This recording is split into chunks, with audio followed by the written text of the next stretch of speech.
ഇന്ത്യയും ന്യൂസിലാൻഡും തമ്മിലുള്ള 3 മത്സരങ്ങളടങ്ങിയ ഏകദിന പരമ്പരയിലെ ആദ്യ മത്സരം ഇന്ന് ആരംഭിക്കാനിരിക്കെ ഇന്ത്യൻ ടീമിന് വലിയ തിരിച്ചടി.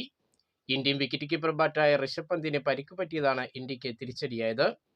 പരിക്ക് പറ്റിയതിനെ തുടർന്ന് താരത്തെ കിവീസിനെതിരെയുള്ള ഏകദിന പരമ്പരയിൽ നിന്നും ഒഴിവാക്കിയെന്നാണ് റിപ്പോർട്ട്. ഇന്നാണ് ഇന്ത്യയും ന്യൂസിലാൻഡും തമ്മിലുള്ള ആദ്യ ഏകദിന മത്സരം വഡോദരയിൽ നടക്കുന്നത്.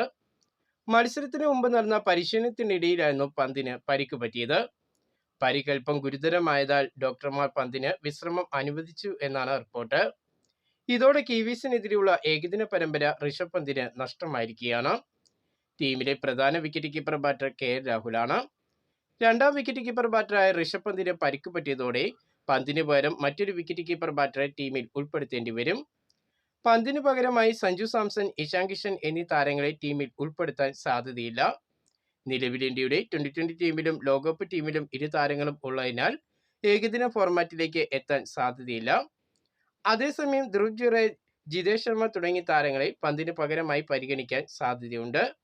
നിലവിൽ ഇന്ത്യയുടെ ടെസ്റ്റ് ക്രിക്കറ്റിൽ വിക്കറ്റ് കീപ്പർ ബാറ്ററായ ധ്രുവ് ജുറേലിനെ ഇന്ത്യയുടെ ഏകദിന ടീമിൽ പന്തിന്റെ പകരക്കാരനായി ഉൾപ്പെടുത്താനാണ് സാധ്യത.